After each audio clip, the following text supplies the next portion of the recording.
श्रीराम समर्थ. ज्ञान हे दुहेरी शस्त्र आहे. लोककल्याणाच्या तळमळीने जो ग्रंथ लिहितो तो खरा ग्रंथकार होय. वाचनात आलेले आचरणात आणून जो लोकांना सांगतो तो खरा वक्ता होय. आणि सांगितलेले जो आचरणात आणतो तोच खरा श्रोता आणि साधक होय. अलीकडे ज्ञानप्रसाराची अनेक साधने उपलब्ध झाली आहेत.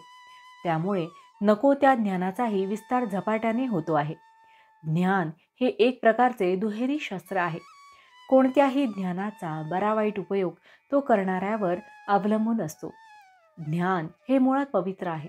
जे ज्ञान नीती आणि धर्म यांच्या पायावर उभे असते ते जास्त प्रभावी ठरते. सर्वांचे एकमेकांवर प्रेम वाढेल आणि सर्वजण एकत्र येतील असे ज्ञान असावे. श्रीमंत गरीब, विद्वान अशिक्षित, लहान थोर, स्त्री पुरुष या सर्वांना एकमेकांबद्दल प्रेम, आदर आणि आपुलकी वाढेल असे ज्ञान व्यक्त झाले पाहिजे. द्वेष, मत्सर वाढवेल, नीतिधर्माला फाटा देईल असे ज्ञान पुस्तकात नसावे.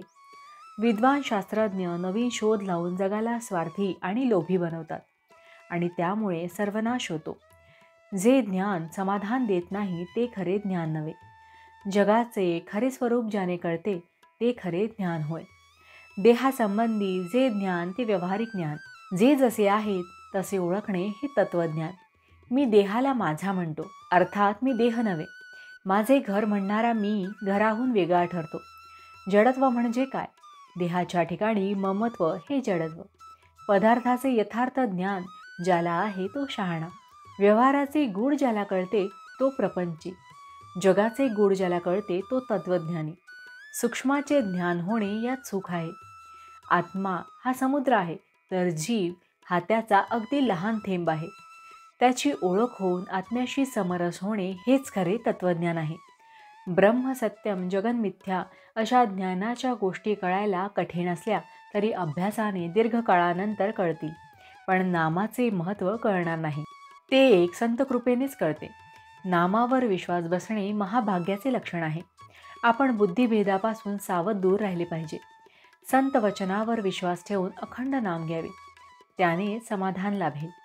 ज्या ग्रंथांच्या श्रवणाने भगवंताविषयी प्रेम उत्पन्न होते, ज्याच्या योगाने विरक्ती उत्पन्न होते, अनितीचे वर्तन टाकून नीतिमार्ग, धर्ममार्ग याचा अवलंब करावासा वाटतो, ते सद्ग्रंथ उदाहरणार्थ ज्ञानेश्वरी, दासबोध, नाद भागवत हे ग्रंथ सदोदित वाचून त्यांचे मनन करणे हेच फार जरुरीचे आहे.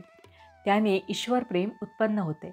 भावार्थ: अत्यंत कठीण प्रमेय असलेले जगातले ग्रंथ वाचावे, पण शेवटी अत्यंत सोप्यातले सोपे असे नामच घ्यावे. जानकी जीवन स्मरण जय जय राम. महारुद्र हनुमान की जय. समर्थ रामदास स्वामी महाराज की जय. सब संतन की जय. श्री अनंत कोटि ब्रह्मांड नायक राजाधिराज सच्चिदानंद सद्गुरु श्री ब्रह्म चैतन्य महाराज की जय. जय जय रघुवीर समर्थ.